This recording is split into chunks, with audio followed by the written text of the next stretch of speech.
It seems like I guess a lot of centralized planning and housing do like no pun intended. Yeah, move. Yeah, well, I'm on the roll. It's true.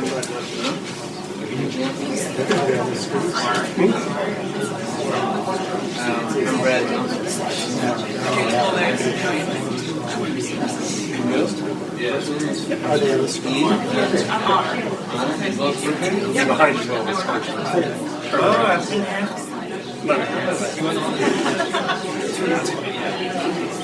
How long have you done it?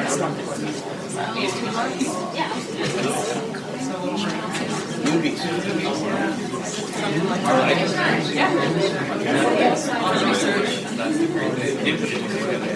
Their sessions like this.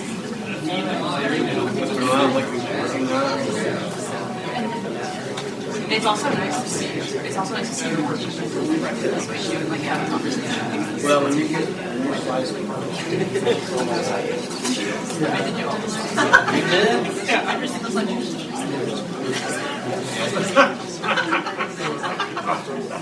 Yes, all of them. Okay.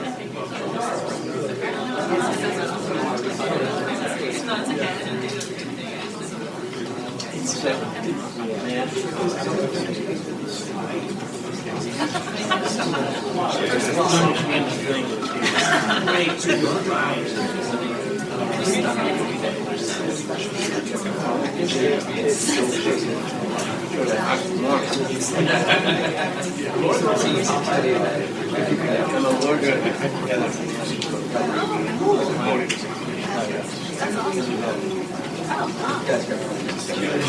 Exactly. Don't need to be there.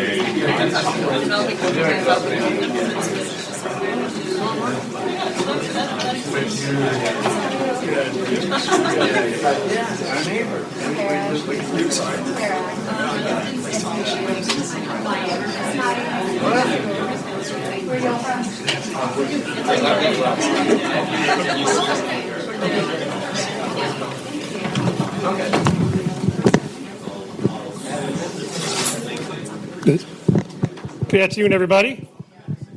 Go ahead and get started. Thank you all for coming here today. My name is Robert Fuentes. I am the new Research Vice President and Director of Brookings Metro. And so on behalf of my colleagues here, I want to thank you for taking the time to join us here in Washington this afternoon. And thank you to those of us who are joining online. I'm really excited for this program today. Like all of you here at Brookings, we obviously recognize the enormous threat that climate change poses for society and for the natural world in which we live. With each passing year, we know that there are impacts of climate change that are felt and being brought into clear relief. Are the slides working there, Phoebe? We have some slides. We'll show them to you later. The impacts of climate change the impacts are widely felt. We have obviously wildfires that are continuing to rage in California, while Louisiana's residents are surveying damage from their latest hurricane. Meanwhile, this summer's record heat in places as diverse as Arizona, Virginia, Colorado, and Maine remind us of the steady, chronic damage that climate change can bring. Unfortunately, the problem is that this year isn't even really that exceptional. This really does seem to be more of the norm than the exception, and really becomes the trend. By all accounts, it's going to cost trillions of dollars for the U.S. to address the challenge, from retrofitting our nation's energy infrastructure to adapting our homes and businesses to new climate patterns. Unfortunately, we do know that as a nation, we are actually responding. Each year, our business, civic, and public sector they work together to bring more clean power online, to retrofit more buildings and streets, and construct more clean manufacturing facilities. Without a doubt, the intention to clean up and to adapt is there. But at the same time, we have to be honest with ourselves, right? We know that this level of effort simply isn't enough, and in arguably the most dynamic and well-resourced economy in the world, we've yet to find the ways to marshal enough dollars to respond at the rate and the demand that this moment demands. So instead of focusing on two elements, on one hand, the defeatist feeling we get when that we get from the visions of future damages, and on the other, the rosy perspectives from pledges of climate action on the other. It's imperative that we figure out what's causing our limited climate response. We believe that the process starts by considering private investment. It will take the full power of our financial markets to move the trillions of dollars in capital that's needed with the speed that this moment demands. The problem is that the market will only work based on the rules that we set, and we all know that the markets aren't as adept as they could be in advancing social objectives. So if we're going to tap the full power of America's financial markets, we also need to make sure that the rules that we set benefit all people and all places. In other words, we need to figure out how to make this a just transition. This week, my colleagues at Brookings Metro released the results of a major project to study the core questions regarding scale and need. This is another in a growing body of work that makes the case that America really needs to do more to tap the collective power of markets. And that is exactly what we're here to discuss this afternoon. I personally want to thank HSBC Bank USA for their generous support, and I'm also grateful to the Met Council, which is a network of business, civic, and philanthropic leaders that provides both financial and intellectual support for Brookings Metro. Today and tomorrow actually are really special days for us here at Brookings. We're hosting a series of events to discuss climate policy in the United States, addressing issues from institutional to the local, from the national and the rural and the urban. Those events bring on a robust and growing portfolio of work here at Brookings that we're seeking to, that we're trying to develop actionable, practical, and nonpartisan policies to build safer and a more just world, both here and abroad. So in just a little bit, we'll have a really cool panel with some of our leading journalists who are going to, who are tracking climate investments across the country and their reach among different industries and communities. But first, it is my pleasure to introduce Ethan Zindler. Ethan is lead climate counselor to Secretary Janet Yellen at the U.S. Department of Treasury. As the head of the department's climate hub, there are few people better suited to tell us what we're doing to grow the private sector climate needs. Ethan comes to public service following decades of working in climate finance, from the data side to supporting emerging economies. Again, nobody better to join us here today. I'm really looking forward to it. Please join me in welcoming Ethan Zindler.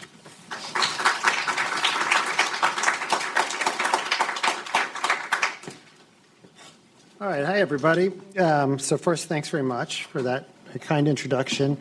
And let's see if this works before we get started. It does. All right, great.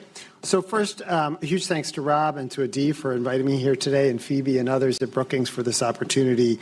And we just, of course, want to say congratulations on the report. And I will confess it's not the first report I've read about climate finance. But the fact that it integrates issues around equity in such a meaningful way, I think, is really important and really puts it front and center in understanding that these two things really should go hand in hand when we think about the complexities of trying to mobilize enough capital to address what I think is the single greatest challenge facing humanity these days, which is the threat of climate change. So my thought was that the paper really there were two questions that I wanted to talk a little bit about based using some research from third-party sources, including a place where I used to work called Bloomberg NEF, as well as some from Rhodium and some from the U.S. Department of Treasury and elsewhere, to talk a little bit about the sort of the lay of the land in terms of climate finance flows. And second, to look at the question of whether or not the energy transition is proceeding sufficiently equitably. And I guess the answer is, in terms of volumes of fund flows and equity, that in both cases we're seeing a lot of really good positive things, but I think in neither case can we kid ourselves into thinking that we're doing enough and that there's a lot more to do. So if there's really only one thing you take away from this talk, I hope it will be that. So let's start with some data from, well, here, first let me show you what the lawyers made me show you. Here we go. All right. So first, just a little talk about the state of the market overall. And again, this is from my former employers, Bloomberg NEF. They tracked $1.75 trillion in new capital going to new clean energy technologies around the world. That's almost a doubling from about 5 years earlier. 1.75 trillion, that sounds like real money to me. I'll try and put a little context around this as we go, but I think, it is very good, the level of growth we've seen. Let's see if this works. Does it? No, it doesn't. Anyway, the blue at the bottom of this chart that you're seeing is renewables, and you can see that historically that had been really kind of the base of where we've seen a lot of investment. The red is the power grids, which is really important, of course, to enabling more clean energy technologies to come on the grid for electric vehicles, et cetera. The green is really the piece that's grown kind of the fastest, and that's investment in electrified transport. And then you see a bunch of other chunks of things which are kind of slivers. And I think it's worth noting that in particular, when we look at things like clean shipping and clean industry, these are pretty small. And as we think about the larger requirement to try and decarbonize all sectors of our economy, these are areas where we think are going to, in particular, need a lot more investment. One more note before I move off this slide, which is you may notice that the blue bar, like from year to year, from 2022 to 2023, hasn't actually gone up all that much. That's not necessarily such a bad thing. The costs, in particular, of solar equipment have been coming down, so the volumes of stuff that's been getting built has been going up, but the dollar amounts have not necessarily been going up at the same rate. So in terms of the U.S., real quick, this is just a glance from Rhodium and the MIT research project, and they have tracked $493 billion in new capital specifically into the U.S. in the 24 months after the passage of the Inflation Reduction Act. That's up 70% from the prior 24 months before that. So, a real significant uptick. They have slightly different, but not that different categorization from the way that BNEF does in terms of looking at the fund flows. And just to walk you through it for a second, at the top, you can see orange or yellow, which is what they call retail, and what is really includes consumer revenues associated with the purchase of home heat pumps, batteries, and PV systems in particular. But also, of course, electric vehicles. That middle bit here, more kind of reddish, that's investment in renewable energy power generation for the most part overall. And then the bottom you can see is manufacturing, and you can see the numbers have been ticking up very nicely, and I think that's something that the administration has really prioritized. If you do dig into the Rhodium report, you'll see that the number of announcements around manufacturing has slowed down just a bit, but the amount of actual capital deployed has been rising, and we've been very pleased by the levels that we've seen so far since the passage of the IRA. And then if you look at actual stuff getting built in the United States, based on just pure EIA data, you can see how strong the last couple of semesters or 2 quarters have been. Yellow here is solar, blue is wind, and pink is storage. And in particular, those pink bars at the top, I think, give you a sense as to how much more we're seeing around utility scale batteries get built. Along the bottom, you can see also some of the coal that's been coming offline at a fairly rapid pace overall. And then you can see a couple chunks of red, which I think is really important to acknowledge as well, which is the addition of new nuclear reactors in the South recently. And it's worth noting that nuclear really effectively punches above its weight in the sense that these projects have much higher capacity factors than wind and solar projects. If you look at it in isolation, you can see that really we've seen two of the stronger 6-month periods for actual deployment. That last chunk that you see there is only through May, so I don't know what the June, if you look it up for a full 6 months, it might be a bit bigger. But it's certainly distinctly possible that we're on track for record levels of build this year overall. So what that's meant in terms of actual impact on the grid and the way that we're getting electricity is, there is a decent chance at least that we'll get somewhere close to half of our power from zero carbon sources this year or next year, given the rate of growth that we've seen. So just up at the top, you can see the growth of renewables. That's the blue bit.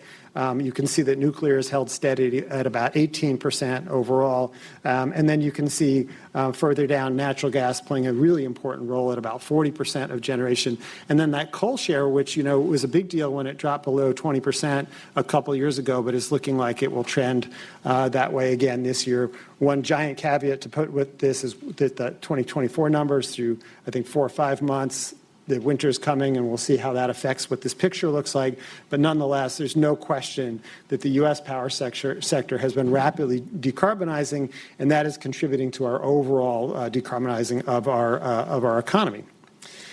Now, just quickly, I'm going to talk about electric vehicles. Obviously, I would argue that there's probably been maybe no part of the clean energy sort of evolution that in the last year or two has probably gotten more sort of coverage in the media and interest and attention in terms of the level of growth. Overall, we've tracked at somewhere around 9 or 10% of total vehicles being sold having a plug, whether that's a plug-in hybrid electric vehicle or a pure battery electric vehicle overall. But I would say, this, to put it in some kind of context, we're still talking about, I think about less than 2% of total cars on the road today have a plug in them. So there is an enormous amount of sort of headroom and room to go in terms of potential growth overall. And in case you're wondering, EVs account for just 0.3% of total electricity demand today. And there's really obviously two reasons for that. One, there's only so many on the road. But two, they use energy much, much more efficiently than internal combustion engine cars. And so, as we continue to put EVs on the road, we're going to use energy more efficiently. Just in terms of emissions, real quick, and I realize that I got a lot to cover, so I'm going to go kind of quickly, but it's worth noting that even before the IRA, the U.S. was on a good, solid downward trajectory in terms of our overall CO2 emissions. You can see we were down 16% or so from 2005 through 2021. Of course, the question is sort of like, what happens next? And this is some modeling from the Department of Energy. You can see, that even without the bipartisan infrastructure law and the Inflation Reduction Act, we are expecting to continue to see declines. But with the addition of those, they're much deeper potentially. What this chart obviously doesn't show is looking out towards 2050, and so. That brings me on to talking a little bit about, one area where I think we would like to see potentially a little bit more investment.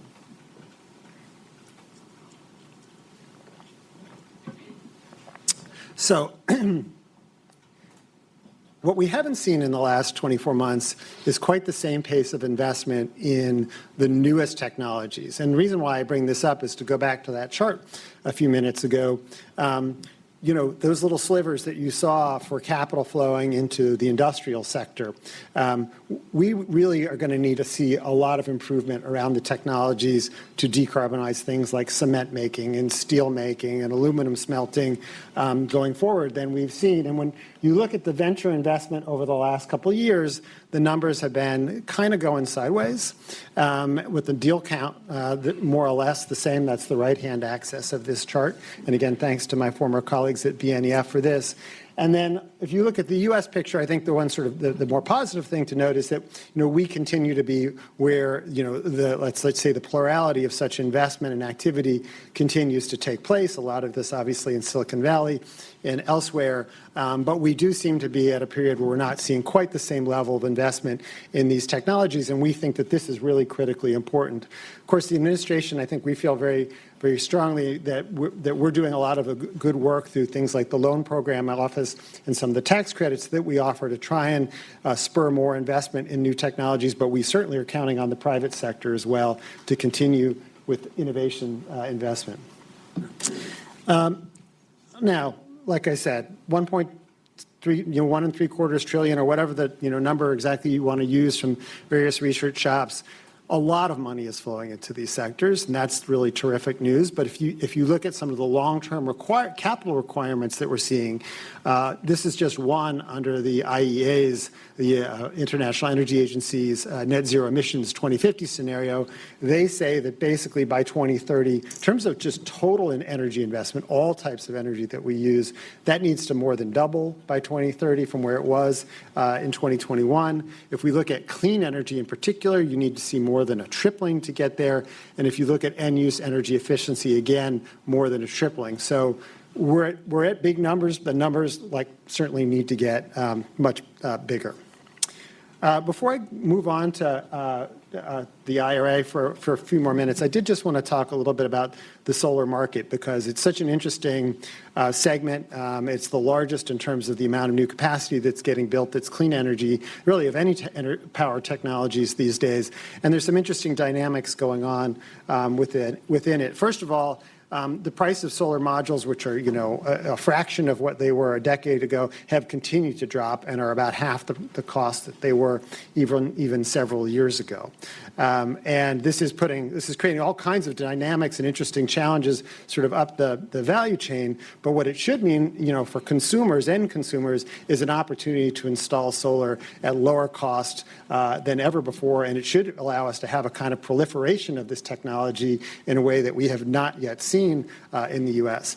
And so one thing I would point out, and again, excellent research from my colleagues, my former colleagues, that pointing out is that there is a pretty dramatic gap between the cost of buying a solar module in the United States, which is you could take sort of as a proxy. This is how much a Chinese-made module would cost down at the bottom, about let's say 25 cents per watt, and then the final cost of installing it. And you can see the final cost in the U.S. is somewhere ticking around $3 a watt, and you can see that for other countries it's cheaper.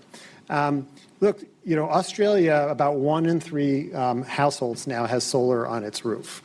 And, there's no real great reason why we can't get there ourselves here in the United States as well, given what we're seeing around prices. But there are challenges around getting projects built at the local level. There's a lot of issues often with securing building permits and things like that. So there's a lot of sort of local work that needs to happen to improve that. But this is an enormous opportunity that I think is in front of all of us, and one that we feel strongly that can be exploited much more. Nonetheless, we have certainly seen a lot of residential solar build, that's systems on tops of people's roofs, over the last several years in terms of growth. You can see on this slide, just at the bottom, that the U.S. used to be really kind of a California story in terms of rooftop solar, about half the market back in 2019. California maybe now a third or a quarter of the market, but you can see the growth of other markets, in particular red here, which is Texas. The black, which is the southeast market, about 1 gigawatt of capacity or more being built down there. PJM, for those of you who are not sort of power nerds like me, is a power market that's inclusive of the mid-Atlantic states and some Midwestern states as well. So much more diversity in terms of where we're seeing rooftop solar, but we could see a lot more. And I kind of raised this in the context, and now I'm kind of coming on to the issues around equity, is that I do think that this presents an opportunity in many cases for people to reduce their electricity bills and make a real impact going forward. All right, so let's talk a little bit for just a second about the IRA. And here's a slide with a lot of text on it, which I'm going to read to you now. The Inflation Act makes the largest investment in clean energy in U.S. history, and much of that is delivered via tax incentives. Treasury, where I work, is the federal agency responsible for administering the tax code and is proud to play a central role implementing IRA's clean energy tax incentives in partnership with DOE, with the EPA, and often with the White House and others. The IRA includes tax incentives for a broad range of activities that support building a clean energy economy, certain bonuses that apply to multiple incentives, and 2 novel, what we call credit monetization schemes. So, I think it's important to note that so much of what the IRA seeks to do in terms of being such a meaningful investment in new energy and clean energy technologies and decarbonizing, and truly, in my view, being the most important climate legislation ever in U.S. history. But most of what, or a lot of what it tries to get done goes right through the tax code. And that's a lot of where Treasury is involved because we help to write the rules overall. So in terms of some of the provisions that are included in it, I won't walk you through every single one of these other than to say there's about 20 tax provisions that touch on clean energy, maybe a little bit more than that. There are bonus provisions, and I've highlighted some in red that I think you can look at through an equity lens, namely the prevailing wage and apprenticeship rules, which essentially is, in many cases, essentially requires that for you to get, I guess, for lack of a better way to describe it, sort of what would be the basic level of the credit, you need to meet certain PWA requirements. The second is energy communities, which provides a bonus for making investment in certain types of low-income communities. And then third, there's a specific low-income communities benefit that I'm going to talk about in a minute. There are also credit monetization mechanisms, namely elective pay, which is one that allows nonprofits to take advantage of tax credits. And again, I'm getting in the weeds here, but just to make the point that, there are community colleges and other local community institutions and organizations that, even if they don't turn a profit, now can take advantage of these tax credits. Because essentially, if you put a photovoltaic system on the roof, at 30% of that value, essentially you can get that in the form, essentially, as cash. And that is a big change that we hadn't seen before. It opens the door to a lot more organizations to be able to take advantage of these tax credits. So I'm going to talk just a little bit, looking at some of the IRS data that we have been able to gather after essentially a year of taxpayer of returns coming in. We'll probably get some more data in addition from last tax year, but this is a good, healthy chunk and worth sort of talking about for a second. So in 2023, the residential clean energy tax credit, which is the one that primarily which can be used for solar or for a variety of things, we saw all told, an estimated $24 billion of qualifying costs. That means that basically taxpayers identified that level of investment that they had made on their roofs and elsewhere specifically in order to take advantage of the tax credit. 3.4 million U.S. taxpayers took advantage of the residential energy tax credit in 2023, installing systems representing, like I said, about $24 billion in value. That's, like I said, about $24 billion in actual stuff installed on roofs and other properties of taxpayers. About 750,000 households took advantage of the residential energy credit to install PV systems, mainly on rooftops, and about 50,000 used the credit to install batteries. In addition, there's the energy efficiency home improvement credits, which we saw the usage of those credits to be a bit more sort of heterogeneous, with 29% using the credit for windows and skylights, 18% for central air conditioners, and about 700,000 taxpayers use the credit to improve the insulation on their homes or install better ceiling materials. And the rest was split among a wide variety of things.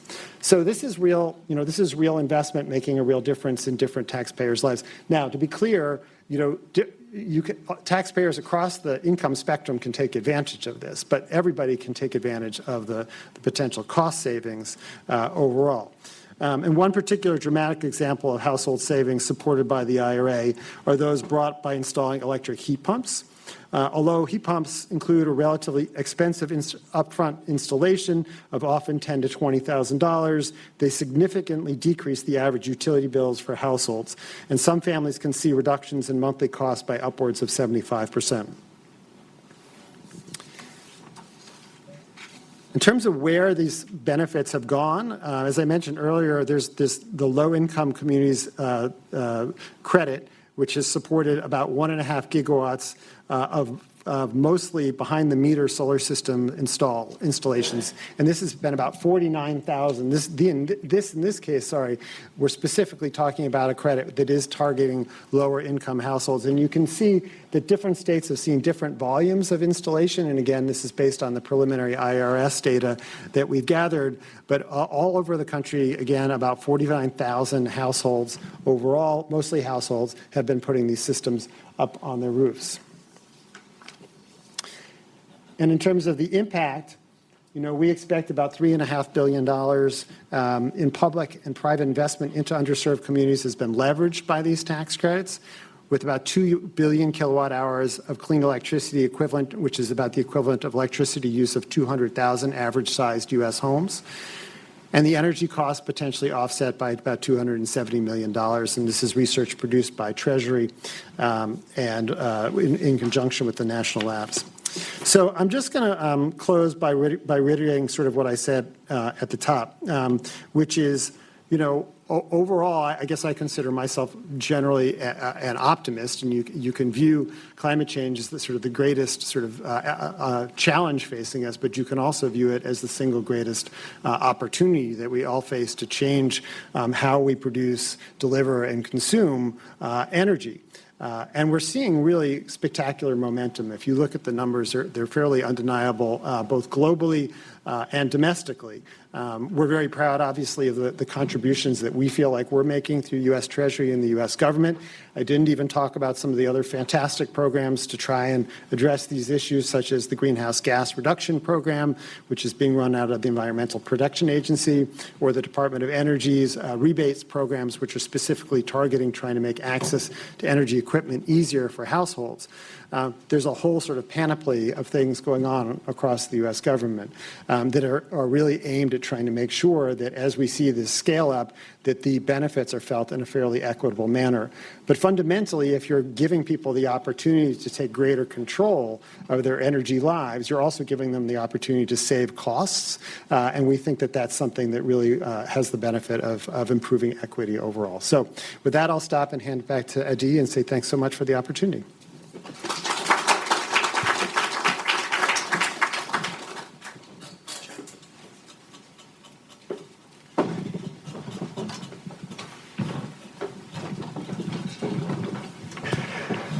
How's everyone doing? Good. Ethan, thank you for making the time. First of all, anytime you can get preliminary data from the government feels like you're seeing inside some kind of secret lair, so thank you for that. Most importantly, thank you for putting in context what really is, again, especially working for all the American people. I'm saying when it's in the executive branch, those are investments that are going to everyone, available to everyone, so it's really important to see the progress. And thanks, Rob, for the kind introduction, and of course, I'm about to introduce the panel in a second, but thanks for being here. I just want to kind of start with something really important, at least for us here at Brookings. We've been working for months and months on a long-form project that Rob kind of showed the icons to on the screen. We're not going to go through that today. It's actually my favorite kind of event. We don't need to talk about ourselves. We can learn from others. But I do want to take a second to thank all the authors that were part of that project, because it's really important how much effort they put in. So Joe Kane, Anna Singer, Jenny Schutz, Eve Devins, Manon Donahue, Zab Briggs, Sanjay Patnaik, Ricky Fuji Rajani, and Samantha Gross, two of which are actually en route to these events in Michigan to talk about climate, because Brookings seems to be spreading everywhere these days. So thank you again. All that work is free and open to the public. Like I mentioned, we're not here to talk about that work. What we're really here to talk about is what's happening, I think, in the broader marketplace of ideas and action, which is something that Rob brought up too, but I just want to say it very quickly in my own words. This dichotomy between quite literally in some cases, it feels like the sky is falling, to this kind of pretty rosy view that we're responding at scale. I think even in your opening comments, you noted that we're just still not spending enough.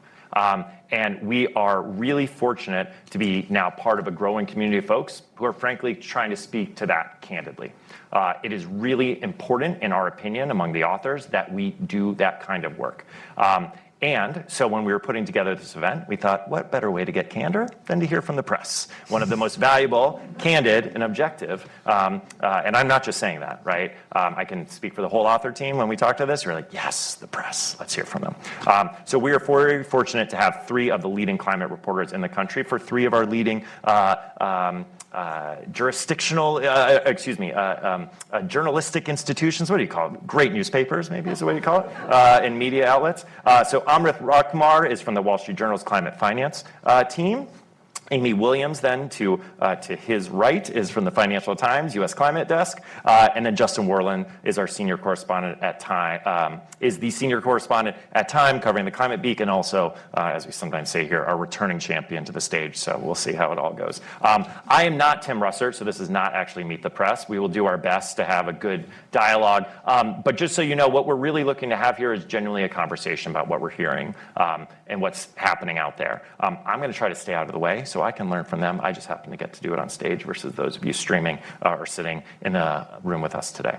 So with that out of the way, I want to start with the power of policy to move markets. That's been the most powerful conversation here in Washington. All three of you physically sit there. I think the exact phrase you used, Ethan, I'm not putting you on the spot here by repeating this, but it's saying, pleased with the levels of capital that have been moved. And so I want to kind of ask you all that. What level of difference do you see in your reporting on how much markets seem to be moving here? Does it, as folks who have been on this beat longer than the IRA, right, has been in existence, are you feeling it? Are you hearing it from investors? But let me throw it out to the group. I mean, absolutely. I mean, the figures in Ethan's presentation tell that story. The Financial Times has written so many stories on, hundreds of billions of new investment going into this state, that state. We've done so many stories on the Europeans getting very angry at having their companies leave Europe to come to the US and set up their clean tech factories. On the other hand, though, the Rhodium report does say that the US is still not on course to hit its Paris Agreement targets. And so I think it's a lot of money. To echo that it's not enough, if we still think Paris Agreement, goals are important. And we've also done, we had a big story where we found that around 40% of the manufacturing investments over 100 million in Biden's first year had actually announced some kind of delay. So there's also some kind of faltering to that early exuberance. Some of that is election uncertainty. Some of it is, they said, lack of policy clarity. Some is just deteriorating market conditions. It's not anything really to do with the IRA. But there are some kind of, I just want to introduce an element of doom and gloom, because I just think someone should, Please and do. I'm just gonna be that person. Yes. That's what we do best, right? Yeah, exactly. Yeah, I think also, obviously, IRA, immense amount of money when it first came out. Investors were very excited. But yeah, the other thing is the IRA is not just about climate, right? There's this whole domestic manufacturing component. A lot of the money is for these factories. And if you spin it forward, what we're hearing a lot of now is concerns about power shortages. And if you look at the data, like retirements of coal plants are actually slowing down, and natural gas plants are now going to be getting built at the fastest pace in years. So if you're thinking about like all this new renewables build, but also some signs that we're also exacerbating power shortages and using more fossil fuels, I think, yeah, the impacts of the IRA are very complex. And then if you go to different programs, like the Energy Department's Loan Programs Office was supposed to have several $100 billion to loan into all these areas, like hydrogen and heavy industry decarbonization. And 2 years later, they've started loaning out about $5 billion of that, and they're struggling to get money out the door, and there's this election uncertainty, like Amy said. So I think definitely it's making a huge difference. Money's moving, but 2 years later, people are starting to pump the brakes a little bit too. Yeah. Before I ask a follow-up, I want to see if you want to jump in with anything. I mean, I would agree with everything and just add, or underline the point about the election. I mean, I think the enthusiasm was very, very real, and now there's a lot of consternation. I think a lot of wait and see. I think, the election goes one way or the other. I think it'll be, we'll see a lot more investment, or we'll see people waiting to see how much is pulled back. So just underscore that point. Yeah, I want to come back to this DOE loan office issue, because it's been in the news. But how much do you think that's the? What I'm really asking at its core is that a failure of policy, or is that a failure of the market to tap into what policy is making available? What do you all see as the takeaway from that? Oh, it's a tough program to get through if you're a company. So I think Jigar Shah, this former clean energy entrepreneur, he's done a lot of work staffing the agency up. They've gone out to the market, said, we're here to help. But the reality is it takes years to apply, years to get a conditional commitment, and then often years after that to get the money moving. So it's just difficult. I think we have high interest rates in areas like EV sales growth. I've heard companies say, we applied in 2021 when those charts were supposed to be a lot higher than they are now. They're still high, but the market has slowed a lot. And if you make battery materials what Ford or GM or other customers want is radically different. So then you're having to go back and renegotiate deals, things like that. So I think, as usual, these are big infrastructure projects that are really hard, and it just takes a lot of time. But yeah, if Donald Trump wins, there's concern that built hundreds of billions or tens of billions or billions will go to zero. So that's also obviously a factor too. Yeah.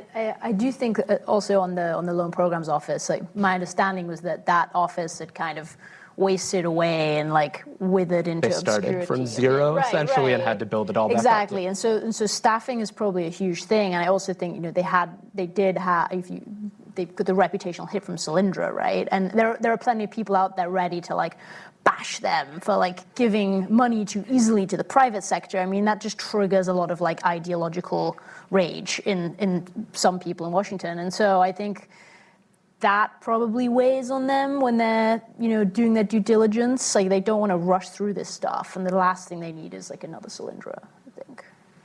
Yeah. Do you think there's caution there? Oh, go ahead, Justin.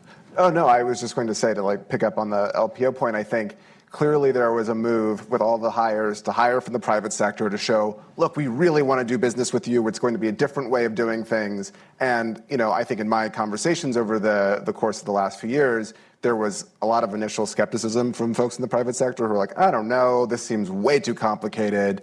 And I think, to some degree, they've maybe succeeded at shifting mindsets, but now it's a little late. So, it's a challenge. Yeah. How much, whether we're talking about the loan office or the broader tax credits, without getting into any specific of them, right? Pick your various acronyms that are floating around, right? But how much of the equity or social equity, we have to always emphasize that here when we're talking about finance, right? Equity is an own word already. So the social equity dimensions, are you hearing anything on that is actually a constraint? So this is kind of hitting the first part of what I think you brought up, Amrit, right? Like just been kind of slow here. Is that any part of it? That narrative's been out there.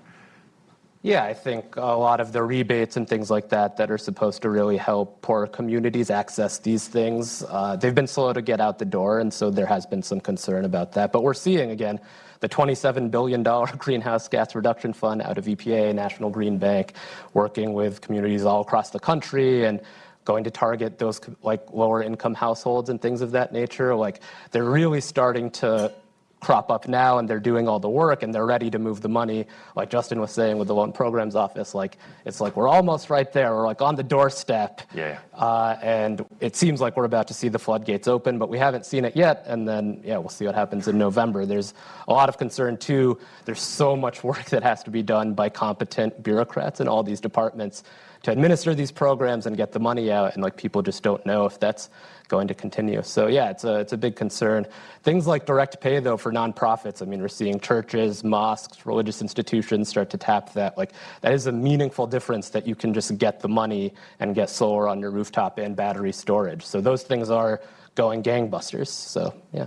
Yeah. Is the human capacity stuff coming up for you? It came up in our work too. That's why I ask. And it's such an important kind of quiet but ever-present conversation in DC, right? First of all, you got a town full of bureaucrats, so they're just personally offended, right? Like that they're not competent. But this is real, right? Particularly at the state and local level, where I assume a lot of the deals that each of you all are covering or investments, is this propping up there too? Like, are people basically? I'm really glad you introduced the conversation, right? Are folks struggling with this? Like, is the government I got to work with? Are they good kind of peers or folks across the table, proverbially? Yeah, I do think I've definitely encountered that some states are way more staffed up and way more gung-ho and on the front foot, and they understand how to like go out there and get the chip factory and and others don't quite get it, and they've been a bit slower, and you can see that in the capital flows, right? I mean, there are other reasons obviously that businesses may choose to build in Georgia over California or whatever. But you can go to what's the big trade fair this year every year? Select One, or all the local. There's a lot of like local development, economic development bodies that come and they set up their stalls, and you can kind of see like which states are like really going at this, and others are just clearly just have fewer resources. But I think awareness is spreading, and I think things are picking up. I think that's right. When you said human capital, that made me think immediately of labor shortages. And yeah, one of the most well-read stories I did was about how we don't have enough electricians and some of the very basic things that we will need to address to get this stuff right. And yeah, they're just building this infrastructure requires a lot of things. Yeah. Yeah, absolutely. Yeah, we hit both. I'm looking at my colleagues, both Joe Pearl and Joe Kane, who both cover industrial strategy and workforce. So I think I just plugged our work there.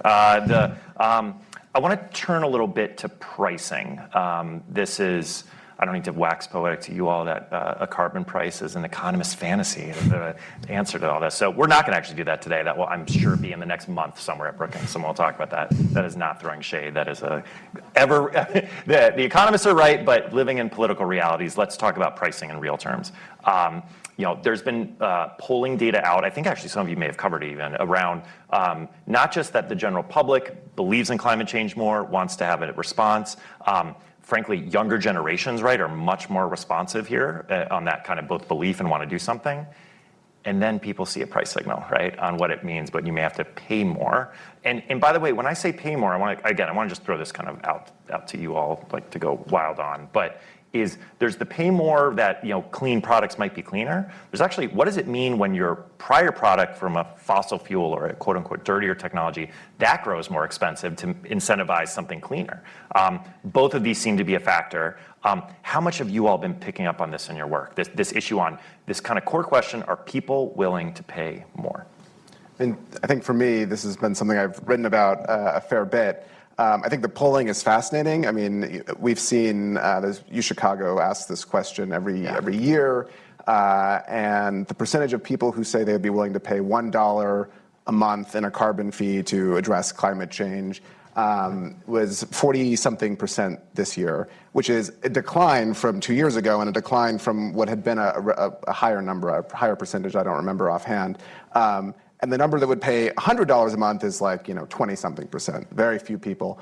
And I think amid, an inflationary period, people don't want to pay. On the flip side, to your point, people do believe in climate. And in fact, they identified the folks who should be paying as corporations, broadly speaking. And, look, it's an interesting way to think about it. I always find it interesting to ask, so do you think that they are going to pass that along to consumers, or are they going to, do shareholders have to eat it? I mean, it's kind of a challenging dynamic, but I think it's a central question. I think long-term for the endurance of climate policy is how do you square the reality that, especially once we've done a lot of the low-hanging fruits, things cost more. So it's a good big picture question. I don't know that I answered your specific question. No, I think you did. Yeah, what do y'all think? Well, I was just thinking as you were talking, I mean, something's costing more is just politically impalatable, right? And gas prices is the big one, and I think you were kind of alluding to that, right? A little bit, yeah. And I feel like I've never met a single American person who's like, oh, good job, gas is over $4 a gallon now. This will really incentivize people to take the bus. Yeah, you can lose an election over higher gas prices. Right. Yeah. No, and it's fascinating. Yeah, that's not a joke. Yeah, no, it's fascinating to see this play out in this election. And on the one hand, Biden's like the IRA, climate champion, et cetera, et cetera. And on the other hand, he'll do anything to keep the gas price at below a level where Americans will start getting annoyed. It's like the sacred thing. And so I think, no, people aren't willing to pay more is the answer here. I mean, at least not for energy or for things that they consider to be basic things they need. Yeah.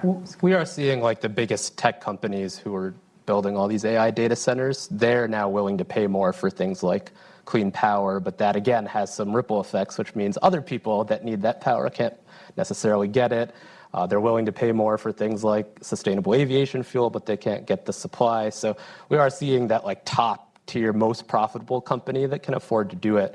They're starting to put that into the market, and it makes a difference. But yeah, there are some very alarming signs, like the price increase, the PPA prices, power purchase agreement prices for clean energy have risen a lot the last few years, and we're starting to see like low natural gas prices. So that equation you mentioned, where it's maybe high fossil fuel prices help clean stuff get more adopted, it could reverse for a little bit. Like there are some troubling signals depending on where you're looking at. So that equation will be really interesting. But yeah, a lot of companies also came out with these things at Glasgow at COP a few years ago. We're doing net zero. We're very pro climate. And then now that it costs more, they're sort of slowly shrinking back into the shadows. And that's sort of natural, I think. Yeah. Yeah, I love the way you brought it up too, Justin, of they want some other shadow entity to pay more, because I mean, I do too, actually, but that sounds great. I mean, do you think there's anything to this? I mean, is there somewhere else for it to go? I mean, what do you all personally think based on how much you're seeing it? I mean, do we just, maybe let me pose it like this. Do we really need like technological innovation? I think you spoke this really well, Ethan, just like getting those prices down, seeing that solar is so much more expensive in the US relative to our peers. Is the answer just getting the prices down? Is that our kind of all juice? It's kind of like in the IRA parlance, right? All carrot, no stick, right? Is that what we need here, or are you hearing anyone who's willing, like you brought up just the AI data centers, that's willing to pay more? I mean, what are you all hearing out there? This feels like such an important part of this, right, in a market economy like ours. I think it's, I mean, of course, getting the cost down is essential and will help, but I think there are areas where the price is close enough to parity, and so, you know, Amrit mentioned sustainable aviation fuel as a good example. There are a lot of companies that are willing to pay the relatively small theoretical premium if there were supply and they could somehow connect it with what their business is. If you're a consulting firm, you might be willing to pay a 10% premium on your airfare for your consultants, but you know, you don't actually contract with the people who are making the fuel. So are there ways to create, you know, market mechanisms that can help smooth out those things? I wrote a story about a market maker sort of program that the Bezos Earth Fund is doing with JP Morgan and some others, where they're trying to connect, you know, finding all the different, you know, players in that market to smooth things out and actually create a market for sustainable aviation fuel. And so I think that's like one very specific example, but I think there's a lot of financial innovation that has been sparked by the IRA, and hopefully over the course of the next few years, we'll start to see the fruits of that that might, you know, drive further growth. But I think it's like, this is like such a huge question. Yeah, it's massive. I agree that, yes, the prices of things have to come down, but I'd add to that the prices of American-made things have to come down, right? Because that's part of the, you know, the government's industrial strategy, and you could import a much cheaper EV from China, right? You could just do that, or solar panels, the other example, but the Biden administration has not wanted to go down that road, right? They just don't. So tariffs, trade barriers, and the plan is to have an American industry making American EVs. And so I think that there is some policy there that's actually arguably making things a little more expensive, at least in the short term. But I think the longer term vision is that, yes, like these things will come down in price, and then there'll be an industry and green jobs and an American economy, I guess, in these, you know, green products. Yeah. But this like incentives only or mostly incentives approach, right? If you're talking about the pace and scale needed to meet these lofty climate goals, I mean, you're going to need some kind of regulation and forcing people to pay more for it who don't want to. And we've seen like businesses even fight tooth and nail over like the SEC climate disclosure rule, not necessarily like actually paying a lot more. So yeah, it does kind of get at how hard this stuff is to do in the real economy. Yeah, totally. And look, I mean, if we're on tax credits, the future, who, yes, theoretically benefits most from these climate-focused investments, right? They're paying for it. I mean, it's not like the tax credits are free, of course. Someone's always paying. Especially having all three of you here, not to put you too much on the spot. What are you hearing in private around this tariff-based conversation, though? I mean, do you think folks wish it would come down? You know, we'll save our best song for the end of the set list on politics. But with like the tease, though, on.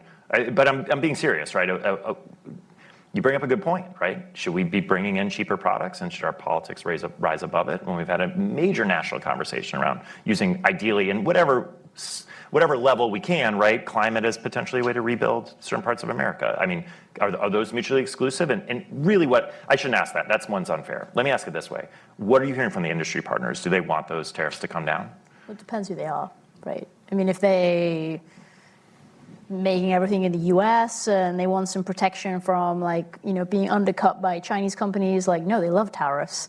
If they, want to import a super cheap Chinese battery, then maybe they don't love the tariffs so much. But it's politically toxic to say actually I'd like to import this Chinese thing, please, thank you. I mean, it's difficult and I think it's complicated and the inputs are not always clear on that. So there are also real security and economic risks to just going no tariffs, we're going to import all these cheap Chinese products. And it gets really interesting looking at the next clean energy industries, things like hydrogen and e-fuels and all of that stuff that we need to decarbonize industry, because electrolyzers that you need to make a lot of that stuff, quality actually matters a lot more. So people have told me that that's an area where the US and Europe could do well, because it's not just, you can't just have the cheapest electrolyzer, it has to run really well and be a very high quality made machine. It's not just about price. But to your point, people have to be able to afford this stuff at the end of the day. So it's a very complex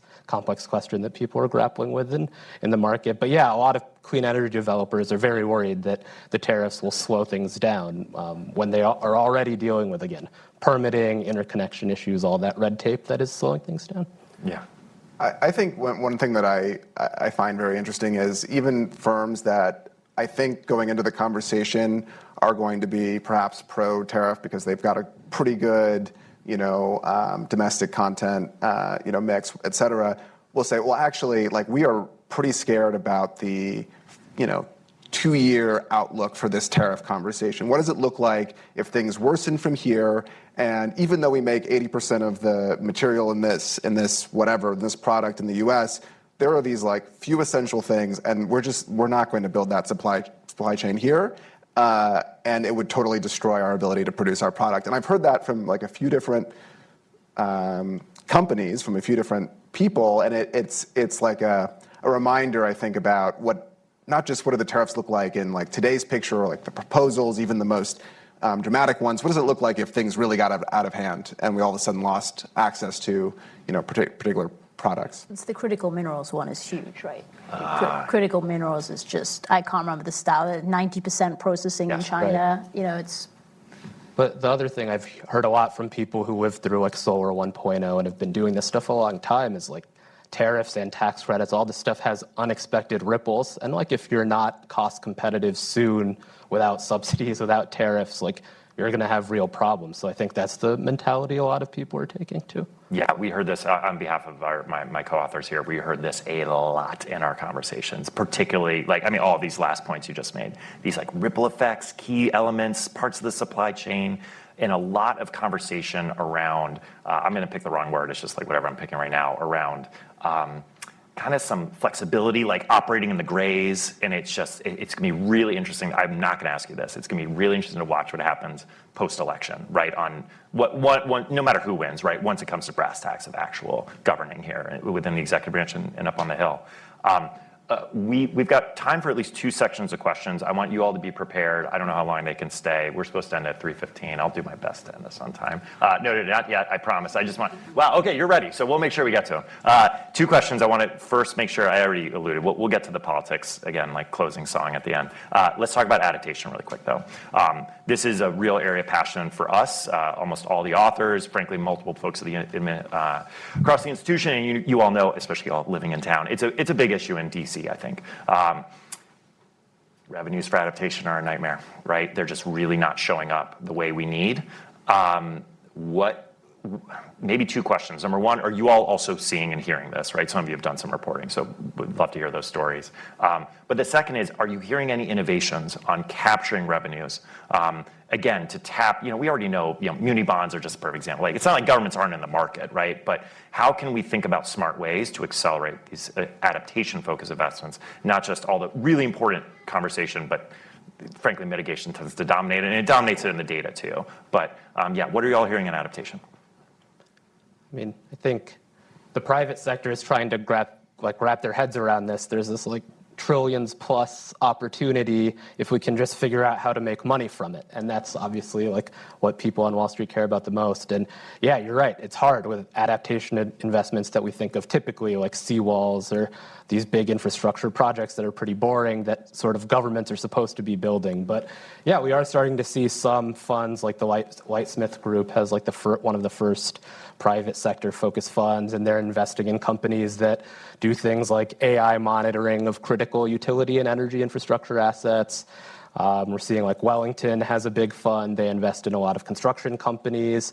So we are starting to see things. I think there will need to be a lot more innovation on like getting the private sector to sort of fork over some cash and participate in these projects, especially on like large scale debt like you're talking about. Yeah, I think it necessarily needs some of the big multilateral lenders to step in again. And I think it's got a similar story to mitigation, right? Which is that there are parts of the global south that the big private investors are uncomfortable investing in. They don't have the experience, they can't figure out how to do it.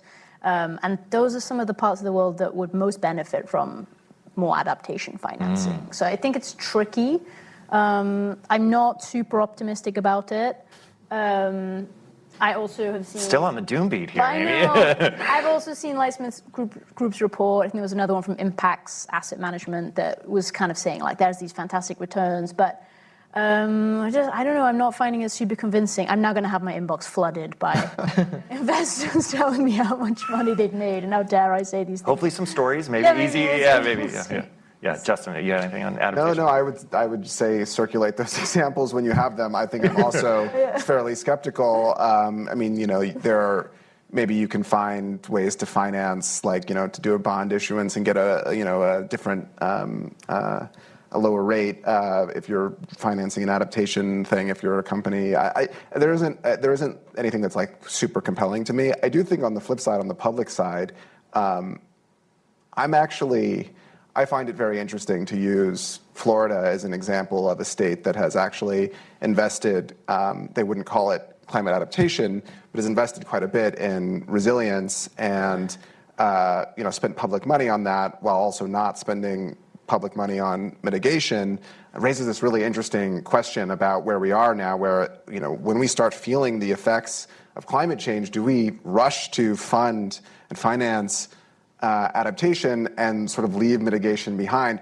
Nationally, we're not at that point, but it is this interesting dynamic, and I think Florida is an interesting, perhaps, like early example of that. Yeah.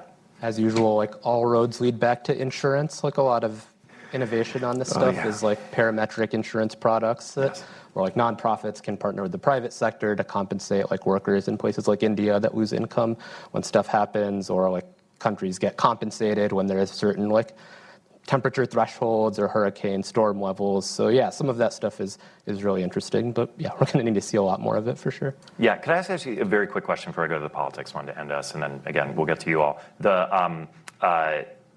Do you see more insurance stories coming? And I actually mean that like asking like in like a journalism sense. Like, can you make insurance interesting, please? Because it seems really important, but that's a genuine question. Like, do you think there's more stories out there to tell here?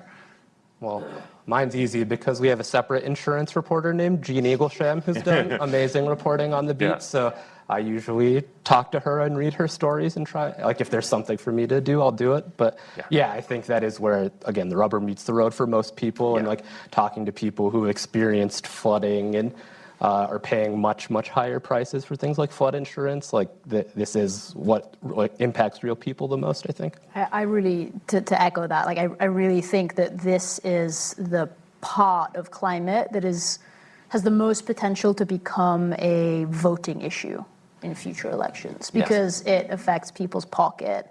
It's going to make people pay attention, and people are going to get angry about not being able to get home insurance anymore. And it's happening in a few states, like already, but it's going to get worse and worse. Yeah, for sure. yeah. Speak of Florida, right? As a Floridian by birth, socialized insurance on some levels. Yeah, I mean, got to keep the gravy train going, man. You got to develop. Yeah. Okay, let's go to politics. I don't want to keep the people waiting any longer. Okay, what? Some of you have actually game theoried this out a little bit in your reporting too. I say the lightest of game theory. That's like based on the different scenarios. I don't want to put you on the spot on predicting the election, of course, truly, like that's unfair to anyone. It's what do you think is going to happen? You could base it on the IRA if you want. I'm saying I know folks are wondering about that. You can base it on any other element, maybe like on the Hill, right? How Senate or House control might go. But what do you think is going to be the pattern here based on what you're hearing in the marketplace of what people believe and then maybe even what you personally believe based on the results? Again, there's a few dimensions of results you could have here, but it's not just two, but around that. I would love to have last word on, at least for my questions, on what do you see coming around the elections in, let's say, a year or so's time? I think try to simplify, because there's so many permutations, as you said. I think if there's a Democratic victory, obviously the IRA survives, though I do think in the midst of all of the discussion over expiring tax cuts, maybe there is some element that, gets curtailed and, the mix, particularly around the EV consumer tax credit. That's what everybody says. It's projected to cost way more than originally estimated. And so I think that's an area where people see maybe a convergence in taking away some of that funding. But of course, it lasts. And I don't really buy the idea of like an IRA 2.0, more spending. I mean, you got to get the money out the door for the IRA already. I think on the flip side, I don't think that the Republican-controlled Congress and White House would be able to, fully undo the IRA. I think they maybe there are some additional provisions that get rolled back. I think to your point about what people in the private sector are saying, there's a lot of opposition. You have Darren Woods saying, keep climate policy consistent. So if you've got Exxon Mobil saying that, I think you're going to get a lot of pushback to any sort of wholesale repeal. Yeah, I agree with that. I know Trump has actually explicitly threatened to roll back part of the IRA. I just don't think he actually would bother. But I do think that what he would do is probably do a bunch of deregulation. And he would kind of open up a bunch more drilling opportunities for the oil and gas. And he would do things that would kind of probably harm the U.S.'s reputation to some extent on like the international stage. He previously famously pulled out of the Paris Agreement. For sure. I don't think the U.S. would be as diplomatically active in those climate talks, but that's a different sphere, maybe. Yeah. Sure. Yeah, I think people maybe overstate it, like how much Trump could do to stop momentum. Like in the first Trump administration, renewables installations surged, and you're going to continue to see solar, wind, batteries, these things that are cost competitive and make sense. Installations are going to go up. Tax credits are probably going to stay, like everyone said. What gets really interesting is like the grants and loans and like the more discretionary stuff, like the greenhouse gas reduction fund, the stuff for lower income households. Like that, again, is like where the executive branch can have a huge impact. And so, yeah, companies are really scared. A lot of the companies I've talked to that have pending agreements with the loan programs office, it's billions of dollars, and they're worried if it's not done by January, like they could have some potential issues. So, yeah, it's going to be pretty wild. Yeah. That's a great way to kind of end this little section. Thank you so much. Okay, I already know y'all are ready. So we've got at least 8 minutes, and I'm going to try to push past it until they tell me I have to stop. So let's go to the back in the corner, and we also have a mic going around. So if you could just introduce yourself, and then something we always say here, you need to end your statement with a question mark. So Great. Well, thank you. Jiho King from HSBC. Thank you, Adi, Brookings team, and the panelists. My question is, what kind of sentiments are you hearing from like the most disadvantaged communities, those that don't necessarily have the finances to pay the premiums on green energy, or don't really have the access to the opportunity to the green jobs that like the IRA or other provisions provide? Thank you. It depends what you're talking about. I've talked to like farmers can actually get like free solar if you stack up IRA tax credits with like USDA grant funding and things of that nature. So some people are like, oh, I can get this for free and it'll lower my power bills. That's great. I think a lot of people I've heard are like unaware of it, or like they don't know about the impacts it's having. I've depressingly talked to people who don't know there's a big factory like down the street that's funded with IRA money that could create jobs. So it sort of runs the gamut as you'd expect. But I think when people find out that stuff is free and could save them money, they get pretty excited naturally. Yeah, I don't. I went to West Virginia and reported a story from there a few months ago now, and nobody'd heard of the Inflation Reduction Act. Nobody wanted to talk about green jobs. They actually just wanted to talk about Biden closing the coal mines, and isn't that terrible? And more recently, like last week, in fact, I was in Nevada, and people I spoke to there who we might categorize as like lower wage service workers, their main concern is inflation, and included in that is high gas prices. It's not climate, unfortunately. And that was even though we were existing in a lot of wildfire smoke from nearby California. It was pretty bad. And it's just not an election issue. It just wasn't. So, tricky. But. I do think one thing that we as like reporters probably experience is when you go out into communities, it is sometimes striking how little information people have about all of this stuff, especially in comparison to a narrative that a politician might drum up with local constituents. Like, you talk to the average person and they just really aren't paying attention, and that's fine. They have other things going on in their lives. But I think it'll be interesting, assuming that, say, the Greenhouse Gas Reduction Fund is successful in getting money out there into communities around the country, and people actually start seeing, community solar or like interesting ways to reduce their electricity bills, like, then maybe sentiment will change and we'll get a lot of that enthusiasm. But it's just like the timing is, takes a while. I think there are also some kind of Democrat-leaning polling groups who will tell you that when they do focus groups, people don't know about the Inflation Reduction Act, and then they tell them some things about the Inflation Reduction Act, and people say, wow, that's brilliant. Like, I'm going to vote for Kamala or whatever. So I think it is somewhat an information problem in some instances, for sure. That's great. Yeah, we had a question right up here. Oh, sorry. Yep. Go there and then here. Yeah. Hey, my name is Clara Vondrich. I'm with Public Citizen. Thank you so much for being here. Really appreciate that you gave me an opportunity to forget how bad things really are on the ground. I've just found this huge disconnect between how our regulators and often the press talk about finance, climate finance in the context of climate. You have this happy talk about investment and talk of how we have time and we are making progress when we know the science says we don't. We've already surpassed the Paris threshold of 1.5. So I just really call on journalists to connect those dots a little bit more forcefully for the people. But my question actually has to do with carbon markets and specifically carbon offsets. They've been now completely discredited by study after study, yet we have groups like the Integrity Council on Voluntary Carbon Markets and our own administration talking about how they're absolutely necessary and that credibility can be restored.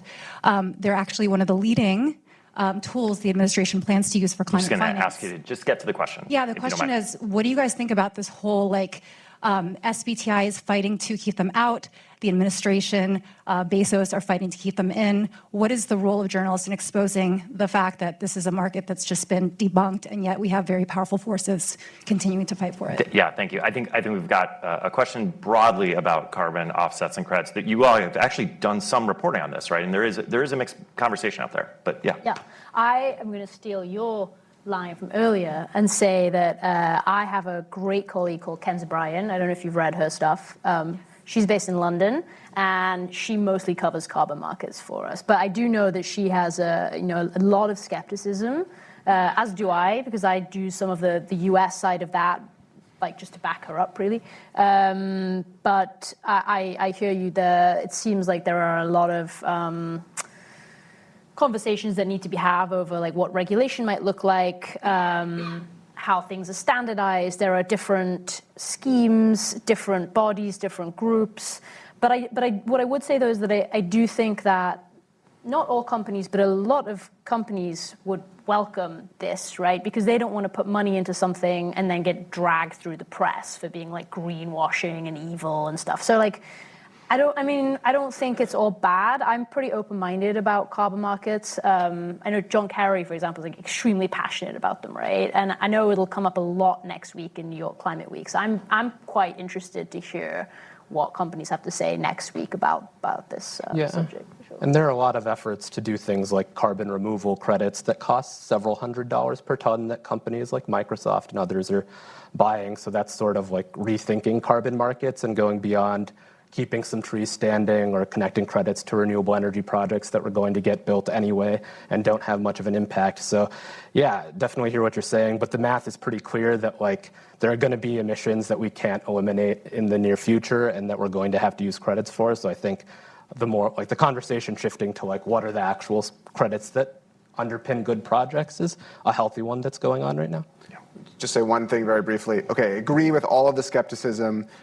One thing that I found interesting, though, recently that's developed, the last year or so is the call from certain developing countries or even low-income countries calling for the money that comes from carbon markets, particularly if you think about like actually financing something like, say, in a place like Bangladesh, where it's going to be very hard to finance an adaptation project or some clean energy projects because of risk, et cetera. What role can carbon markets play in the capital stack?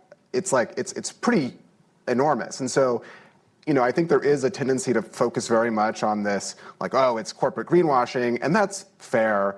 But there was like a whole other side to it of places where this money is actually could unlock a whole bunch of different things which are essential. But we got to get credibility. So yeah, no, I think it could work. I'm not totally against them. But I hear what you're saying. Like that just needs to be a market, right, with rules that everyone understands. Yeah, on theme here, a lot of grays, right? Okay, let's go right up here. Mark Lerner.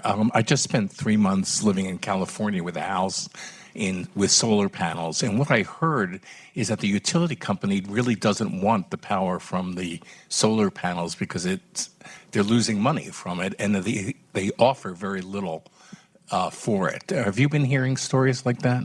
Yeah, and just to put a point on this, and give you all a second, right? This issue, because it won't just be in California. That's a bit of horribly borrow something, right? Like the canary in the coal mine here around what happens when the utility is now just the transmission and distribution company, and that is not what they're kind of fiscally, almost you will, rather than financially set up for. But have you all been hearing any of this in your reporting? It's absolutely live in California. Yeah, I think the changes in the net metering system, I'm not an expert on that, but my colleagues have written a lot about it. There have been a lot of changes. Basically, how I understand it is California had so much solar that it became uneconomic, and so now they're offering much less incentive for the power you can send back to the utility or back to the grid. And they're kind of having to do that because there's so much solar and they don't have enough batteries to soak it up. So in some ways, they've been very successful in one area and are now paying for it. So yeah, I think as you go, like states are going to have this very bumpy transition. Texas is going through it now. They're installing a ton of solar and a ton of batteries, and you sort of need to crack the code of like doing it together gradually over time, and that's really difficult when you just let companies run free. And utilities have a very hard job now of upgrading these decades-old power systems that were not built to handle intermittent power sources. So it's hard, and California wildfire risk, undergrounding, all this stuff is super expensive. Yeah, well said. We've got time for one more, so you got my eye somehow first. So, and for others, do you all have time for one more? Yeah, thank you. Hi, Amir Nayeri from Meridian. We're a long-term greenfield infrastructure developer and investor. Bringing back to the first question you asked around policy, wondering when you look at the IRA, if there's there's a plethora of things in there, right? There's some capital for subsidies, there's some money for tax credits, production tax credit, investment tax credits.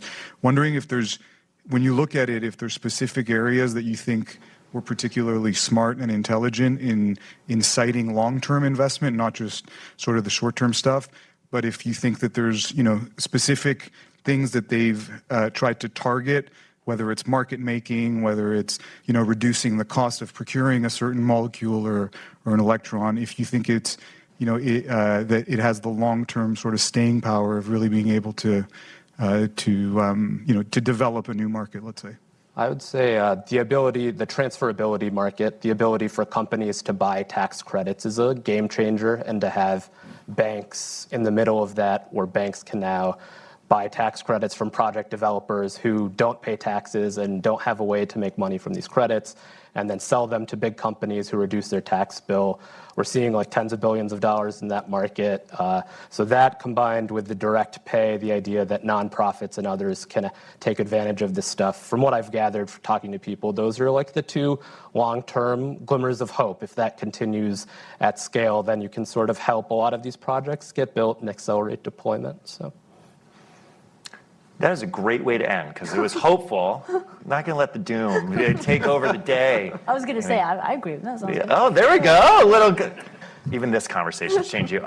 This was awesome. Thank you so much. The fourth estate is alive and well, and it is so important to hear these candid, honestly, these candid thoughts you can feel from the audience. I'm sure folks online did too. Thank you all for braving here. I think even the sun came out on the day.